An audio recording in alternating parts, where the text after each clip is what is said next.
الشيطان الرجيم بسم الله الرحمن الرحيم إن الحمد لله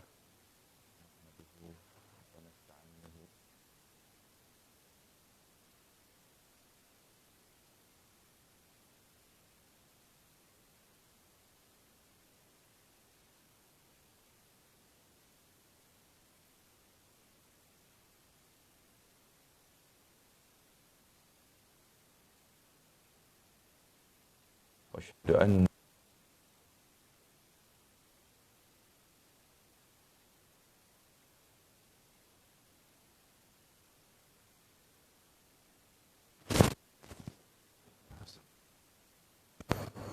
اللهم رب اشرح لي صدري ويسر لي أمري واحلل عقدة من لساني يفقه قولي أما بعد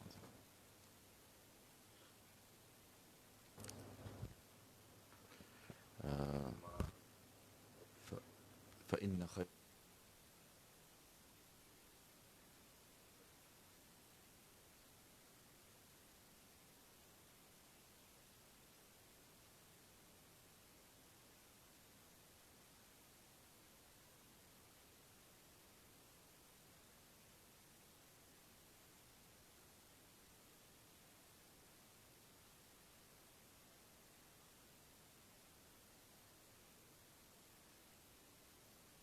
القرآن ربيع قلوبنا ونور صدورنا. Saudara-saudara,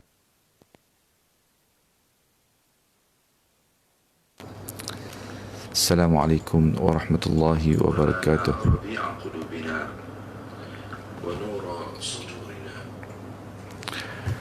Alhamdulillah, insyaAllah pada pagi ini dengan kasih sayang dan rahmat Allah SWT, kita dapat meneruskan lagi insyaAllah perbincangan kita tentang di beberapa ayat penghujung surah At-Tariq yang telah kita mulakan perbincangannya.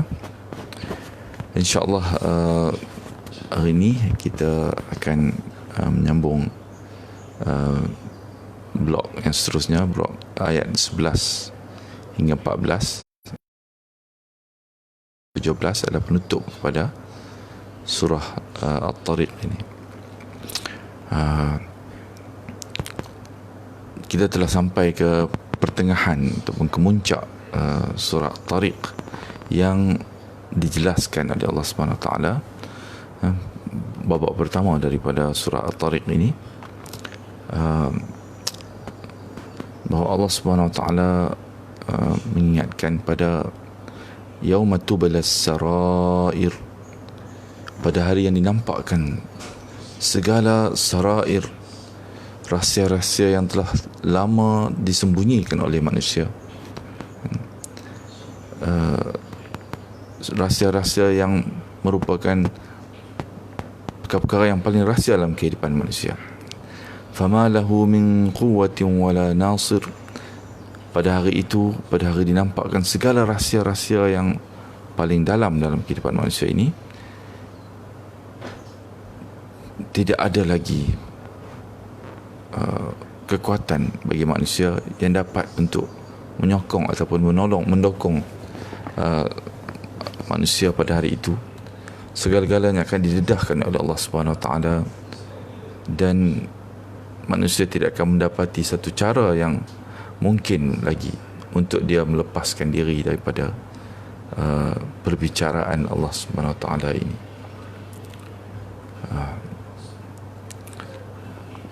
Jadi pada hari itulah manusia akan dipersoalkan, akan di scrutinized, dan akan di analisa setiap perincian dalam kehidupan seorang manusia yang telah dia lalui daripada permulaan kehidupan dia sehinggalah penghujung hidupnya. Allah Subhanahu Wa Taala, dan seterusnya kita dibawa oleh Allah Subhanahu Wa Taala untuk melalui babak yang seterusnya dalam surah At-Tariq ini, yang dengan memperkenalkan sumpah, dan sumpah yang kedua dalam bahagian pertama kita melangkah masuk dalam surah ini dengan satu sumpah, kan? Allah Subhanahu Wa Taala menjelaskan sumpah yang membawa kita kepada hujah yang ataupun penekanan yang nak dibawa di surah ini, iaitu bahawa Allah Subhanahu Wa Taala adalah Rabb yang menguasai segala kehidupan manusia, mengetahui segala rahsia yang disembunyikan oleh manusia, bahawa Allah Subhanahu Wa Taala adalah Rabb yang menyediakan suatu sistem pengawasan yang amat teliti dalam kehidupan manusia. Dan sampailah hari kemuncak, bahawa semua rahsia-rahsia yang telah dikumpul oleh sistem surveillance atau pengawasan Allah Subhanahu Wa Taala ini akan dinampakkan oleh Allah Subhanahu Wa Taala kembali dalam kehidupan manusia. Kemudian dimulakan dengan sumpah bahagian yang kedua, kan, was-samaa'i dzatir raj' wal ardi dzatis sad', demi langit yang mengandung hujan, ataupun demi langit yang mana ar-raj' ini tersebut semalam adalah hujan yang ataupun satu yang sentiasa berulang-ulang ataupun berterusan, kan? Al-matar ba'da al-matar, yang datang daripada langit ini adalah hujan, kan? Matar ini adalah hujan, kan? So dia adalah hujan yang datang selepas daripada hujan, kan? Bahawa Allah SWT bersumpah dengan satu sistem yang dijadikan oleh Allah SWT atas muka bumi ini yang amat kompleks, kan? Yang merupakan dia adalah satu yang mudah dan simple, kan, pada kehidupan manusia. Apa yang manusia rasa dan nampak, air yang turun dari langit digunakan, kan? Kadang-kadang kita tidak memikirkan lagi tentang air, dari mana datangnya air ini, kan? Apa yang jadi pada air ini. Tapi bila Allah SWT menarik perhatian manusia dengan sumpah yang sebegini, dia akan menyebabkan manusia memikirkan keajaiban yang berada di belakang ciptaan Allah SWT. Kerana satu peraturan yang kita fahami daripada Al-Quran Al-Karim, bila dijadikan objek bersumpah ni, objek untuk bersumpah ni adalah satu perkara yang amat penting, kan? Apa kaitan dia dengan apa yang kita akan bincang? Kita akan sebut, kan, wal ardi dzatis sad', demi langit yang mempunyai air yang dikitarkan oleh Allah Subhanahu Wa Taala, kan, yang turun dari langit, kan, kemudian sampai ke muka bumi, kan. Semalam kita sebutkan satu hukum saintifik yang telah ditemui oleh manusia, bahawa air ini adalah merupakan satu komoditi, satu keperluan yang dikitarkan oleh Allah SWT, dan kuantiti air yang berada atau digunakan di atas bumi ini sebenarnya, malah dalam alam raya ini, adalah satu yang tetap, kan? Malah air ini sebenarnya dia tidak bertambah, kan? Dia dikitarkan semula, kan? Kadar ataupun banyak air yang ada di atas muka bumi ini tetap, kan? Cuma air ini akan turun sebagai hujan dari langit, dan Allah SWT akan mengalihkan air ini turun di tempat mana yang diperlukan di atas belahan muka bumi ini, kan? Jadi air inilah yang sebenarnya dijadikan oleh Allah SWT sampai ke atas muka bumi ini dan melaksanakan fungsinya yang tersendiri. Air yang turun ini disambut oleh bumi, kan? Wal ardi dzatis sad', dan bumi yang mempunyai rekahan ataupun bukaan yang membolehkan apa yang ada di bawah permukaan bumi ini naik di atas, keluar di permukaan bumi ini, kan? As-sad' kan? Dia adalah belahan-belahan ataupun rekahan-rekahan yang mana dari celah-celah inilah tumbuhnya tumbuh-tumbuhan, kan? Semalam kita baca satu hadis yang berkaitan dengan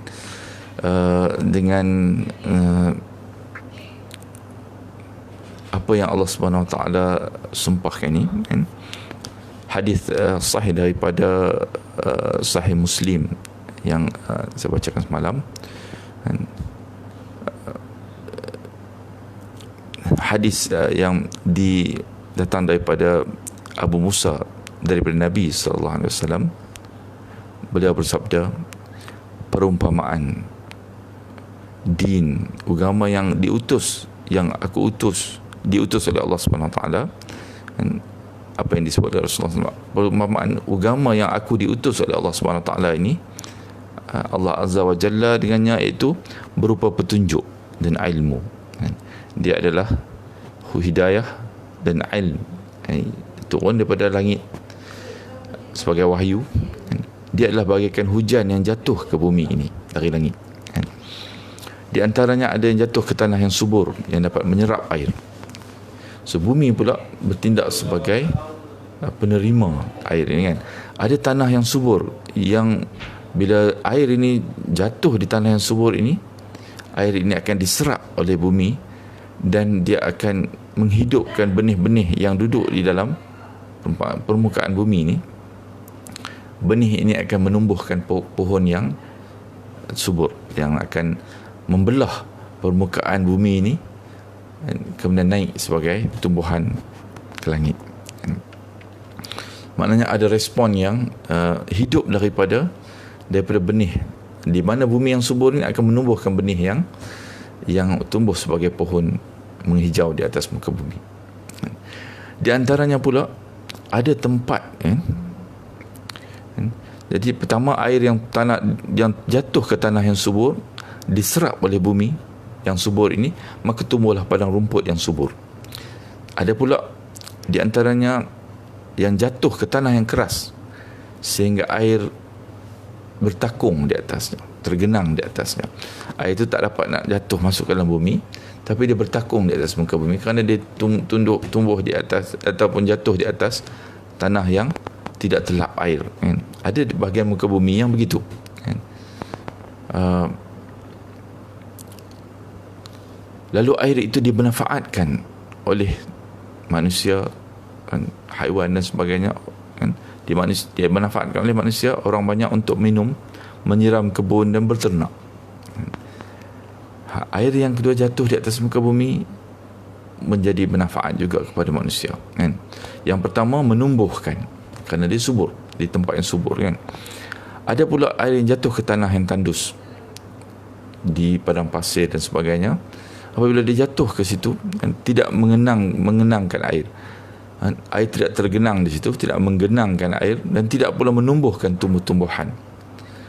Jadi air ini akan meresap masuk ke dalam bumi, kerana bumi ini dia ada rekahan, belahan dia tersendiri, as-sad', kan? Ada belahan ini yang ditempatkan di tempat yang subur, menumbuhkan tumbuhan daripada benih yang ada di dalamnya. Ada yang air itu akan masuk ke dalam bumi, meresap jauh, tidak dapat diambil oleh manusia, cuma nanti dia akan dikitarkan kembali oleh Allah SWT, naik balik dan turun sebagai hujan kembali. Itu adalah apa yang diketahui oleh sains kemudiannya, kan? Itulah perumpamaan yang disebut oleh Rasulullah SAW ini, bahawa orang yang mempelajari din Allah Subhanahu Wa Taala, agama ini, dan mengambil manfaat daripadanya. Ada yang belajar dan mengajarkan, dan perumpamaan orang yang tidak mahu tahu dan tidak menerima petunjuk Allah yang aku diutus dengannya. Jadi air ataupun hujan yang turun dari langit ini adalah perumpamaan wahyu yang turun daripada langit, menimpa di atas permukaan bumi. Ada permukaan bumi yang subur, yang dengan air ini maka tumbuhlah sesuatu daripada muka bumi ini menjadi sesuatu yang amat bermanfaat kepada manusia, tumbuhan yang menghijau yang akan dimakan oleh binatang-binatang ternak ataupun digunakan oleh manusia. Itulah perumpamaan, Rasulullah SAW menjelaskan manusia ada yang terkesan dengan wahyu yang turun dari langit ini, sehingga manusia ini dengan hidayah ini membesar menjadi manusia yang melalui kehidupannya sesuai dengan apa yang dikehendaki oleh Allah Subhanahu Wa Taala. Ada yang wahyu ini akan tumbuh jatuh ke atas hati yang tidak memperdulikan wahyu ini, sehingga dia seolah-olah jatuh ke dalam tanah yang tandus, masuk ke dalam permukaan bumi dan tidak ada yang dapat dimanfaatkan oleh manusia, tidak menumbuhkan apa-apa, malah tidak bertakung dan tidak juga dapat dicapai oleh manusia. Hasilnya Allah Subhanahu Wa Taala menjelaskan dalam ayat seterusnya, ayat 13. Ini adalah muqsam alaihi, ataupun jawab al-qasam ni kan. Innahu laqaulun faslun. Sesungguhnya Al-Quran itu benar-benar firman yang memisahkan di antara yang hak dan yang batil. Jadi Al-Quran ini adalah pemisah di antara manusia yang benar dan manusia yang batil. Al-Quran ini turun sebagai wahyu di atas permukaan bumi dan di atas permukaan hati manusia. Ada manusia yang benar-benar terkesan dengan Al-Quran ini, lantas Al-Quran ini menjadi petunjuk, hidayah kepada dia kan.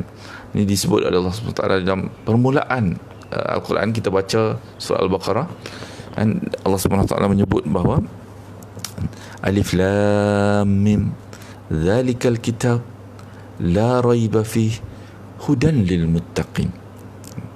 Alif Lam Mim, itulah Alkitab.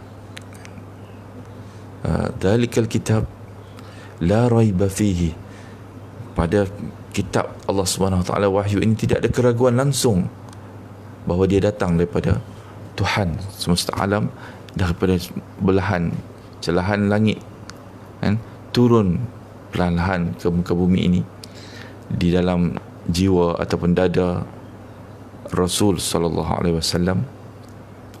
Kemudian Rasulullah sallallahu alaihi wasallam menyampaikannya kepada manusia.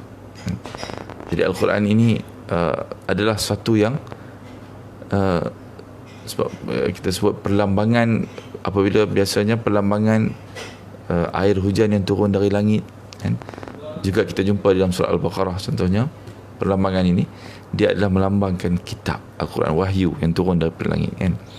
Jadi wahyu sekali ini dijelaskan bahawa ada manusia yang terkesan dengan wahyu Allah Subhanahu Wa Taala ini kan? Iaitu dia menjadi hudan lil muttaqin, petunjuk kepada orang yang bertakwa.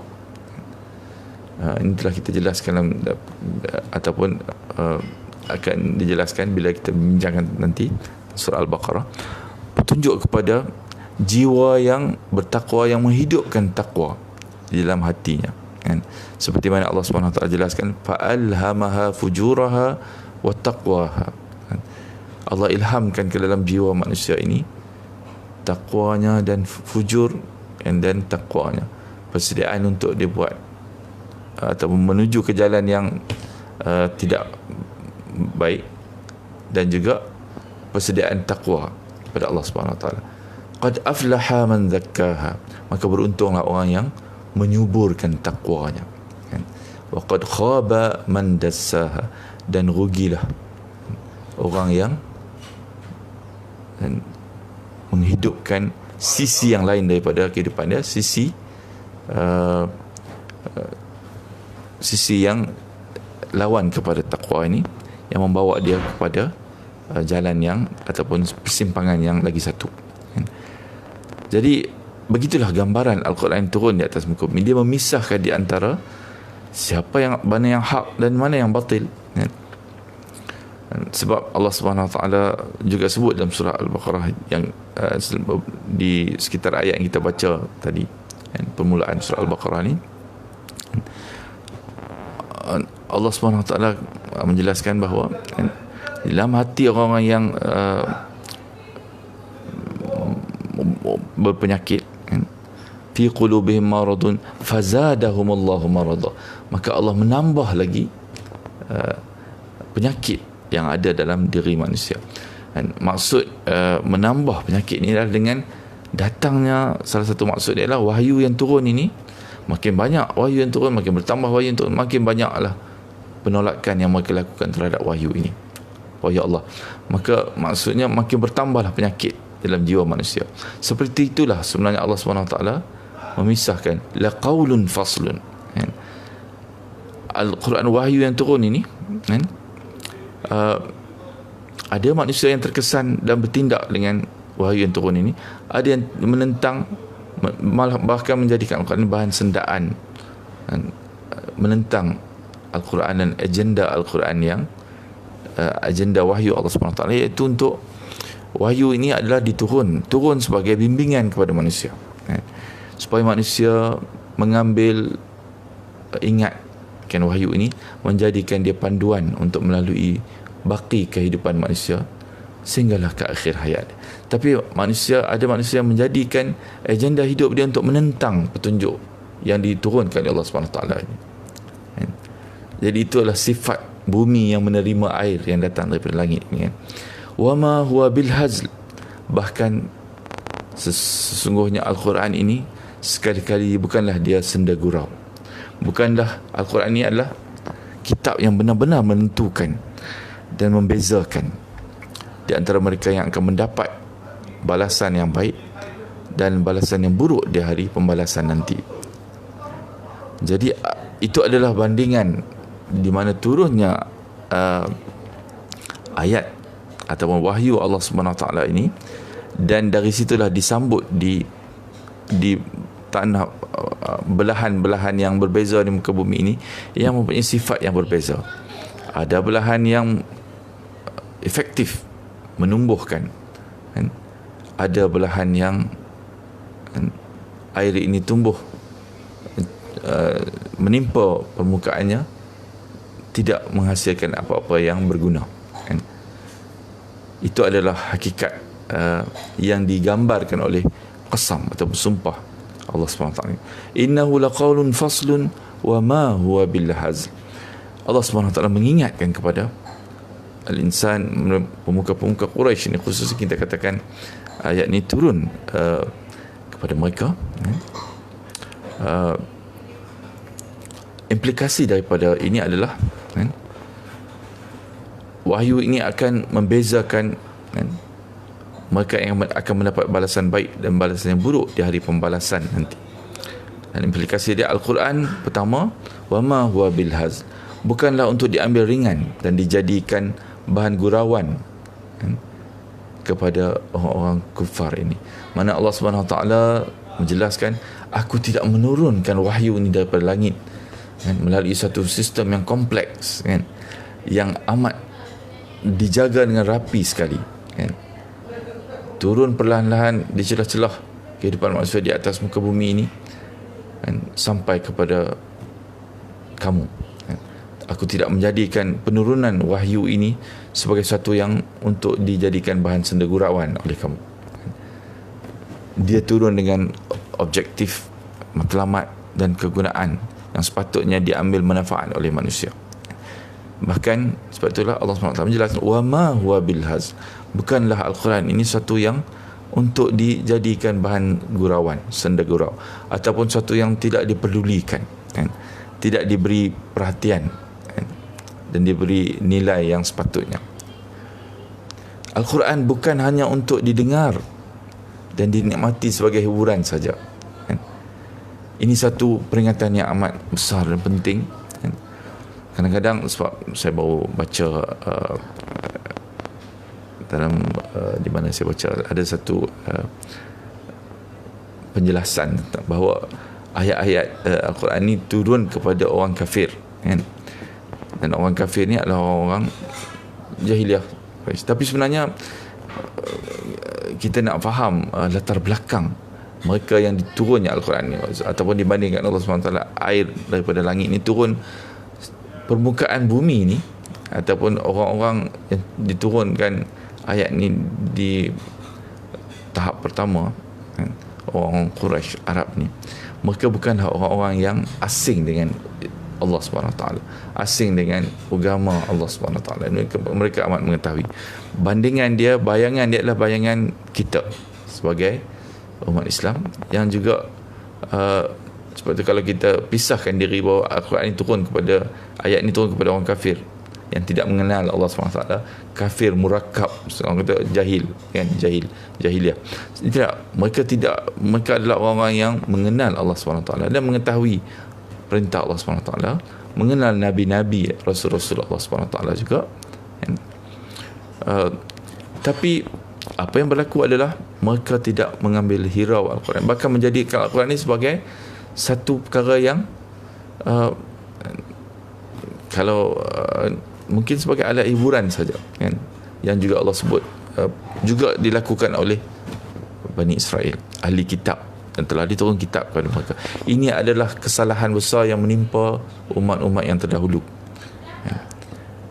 dan berpotensi besar diulang kembali oleh umat kita, yang juga kepada kita lah sebahagian daripada belahan bumi yang turunnya wahyu Allah SWT, hujan dari langit ini, kan, sama ada kita akan bertindak sebagai tanah yang, belahan bumi yang akan menumbuhkan daripada benih, kan, dalam jiwa benih takwa yang menghidupkan tumbuhan yang subur, tumbuh membelah, dan belahan bumi ini tumbuh sebagai pohon yang subur, rumput-rumputan yang menghijau, ataupun kita akan menjadi permukaan bumi yang tidak ada manfaat apa-apa, malah air ini akan menyerap jauh ke dalam bumi, kan? Kemudian hilang begitu saja dan tidak dapat digunakan oleh manusia. Jadi itu adalah pilihan untuk kita memahami. Mungkin Al-Quran ini dia akan, atau wahyu Allah ini turun sebagai satu yang kita baca, dilagukan dengan lagu yang amat menarik, kan? Sepatutnya lagu yang kita lagukan Al-Quran ini peranannya adalah untuk mengesankan jiwa manusia, tapi dia tidak akan mengesankan jiwa manusia dengan baik, dengan benar, kalau tidak difahami isinya, kan? Jadilah dia sebagai hiburan atau untuk dinikmati keindahan bahasa, keindahan bunyinya, kan? Ini adalah apa yang Allah SWT jelaskan. Dia akan menentukan, membezakan di antara manusia. Dia ada al-fasl, kan? Suatu yang serius, kan? Bahkan Al-Quran ini adalah kayu pembeza di antara hak dan batil. Dia adalah satu yang efektif, kan? Innahu laqaulun fasl, kan? Satu yang benar-benar akan decisive atau menentukan, kan? Bukanlah satu bahan yang akan turun untuk dinikmati begitu saja, kemudian menjadi air yang masuk ke dalam bumi di gurun yang tandus, tidak menumbuhkan apa-apa kerana ketidaksuburannya. Bahkan dia adalah sebenarnya, ini peringatan daripada Allah SWT, Al-Quran ini benar-benar adalah al-fasl. Dia adalah satu yang decisive, menentukan. Bahkan dia akan menentukan siapa yang akan mendapat rahmat Allah SWT dan siapa yang akan mendapat balasan azab daripada Allah SWT di hari akhirat nanti, kan? Benar-benar membezakan di antara manusia. Dan seterusnya dalam babak yang terakhir, dalam blok yang terakhir, Allah SWT menjelaskan innahum yakiduna kaida, sesungguhnya mereka itu merencanakan tipu daya yang jahat. Ini adalah balik kepada apa yang kita sebut sebagai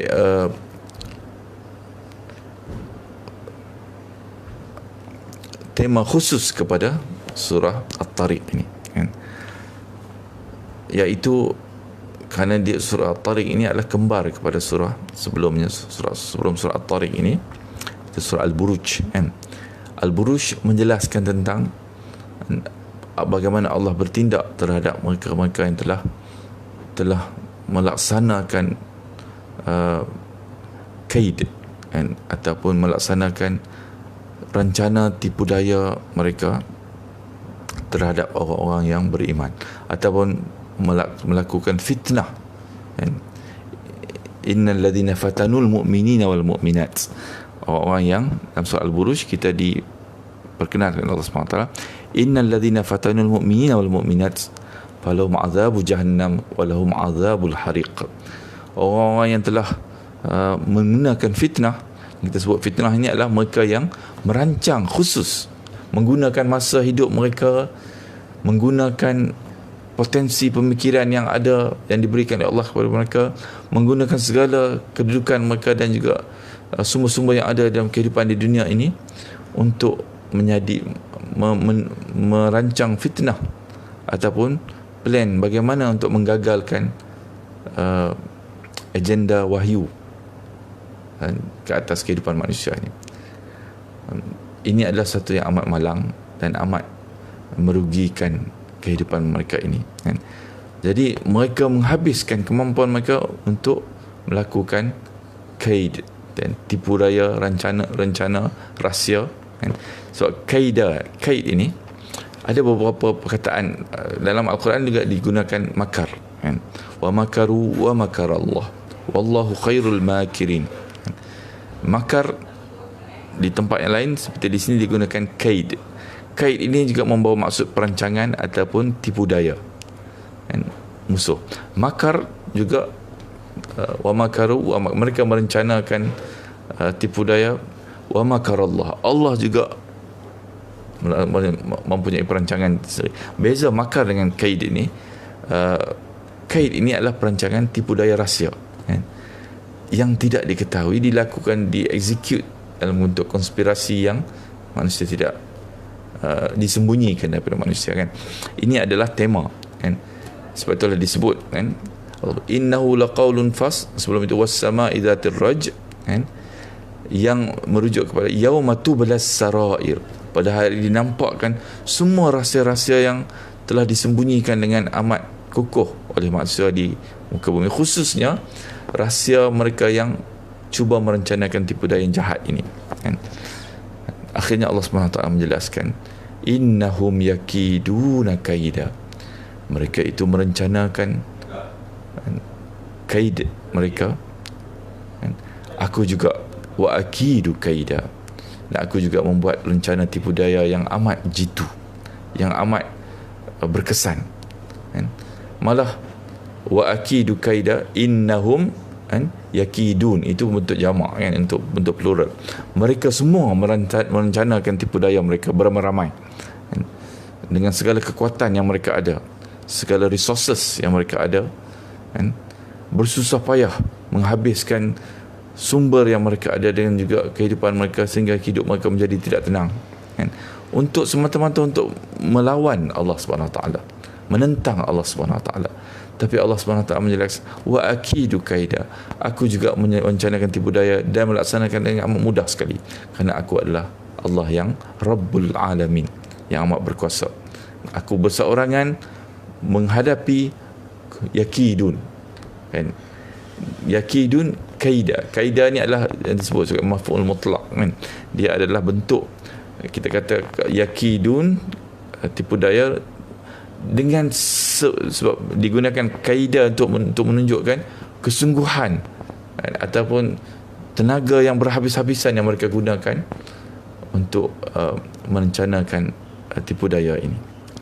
Tapi Allah SWT menjawab dengan wa akidu kaida, tidak ada maf'ul mutlaq ataupun Allah seolah-olah digambarkan Allah membalas dengan perancangan dia yang amat mudah kan. Bagi Allah SWT amat mudah bagi Allah menghadapi tipu daya mereka yang telah mereka lakukan seluruh bertahun-tahun kehidupan mereka dihabiskan untuk menggagalkan rancangan Allah SWT. Tapi Allah SWT amat mudah kan menghadapinya.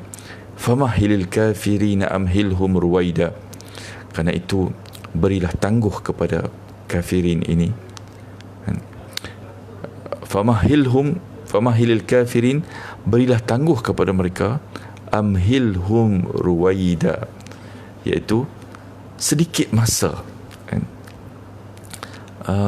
Ini adalah apa yang dibentuk yang amat berkesan kan, kerana Allah SWT kemudiannya memberi hak ini kepada Rasulullah SAW untuk memberi tangguh kepada mereka, bersabar bahawa sesungguhnya aku sedang mengepung mereka kan. Pada hakikatnya manusia mereka ini, Allah SWT jelaskan, sedang dibawa perlahan-lahan untuk masuk dalam kepungan Allah SWT, sehingga sampai kepada detiknya mereka tidak akan terlepas lagi daripada kepungan Allah SWT ini, dan mereka akan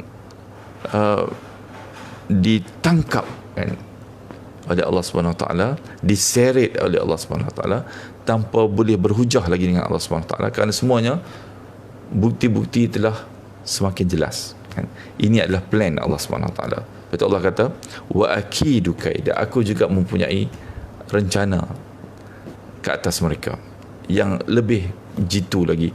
Sebab itu Allah kata, fahamlah rencana aku ini kan. Fahami dan juga yakinlah dengan Allah SWT kan. Hamidun kan, Allah Al-Azizul Hamid kan, yang aziz, yang perkasa dan juga yang maha terpuji kan. Kerana Allah mempunyai perancangan yang hebat, yang jitu, tepat dan mudah sekali Allah melaksanakan perancangan Allah SWT ini. Pasti mereka akan masuk ke dalam perangkap Allah SWT ini kan.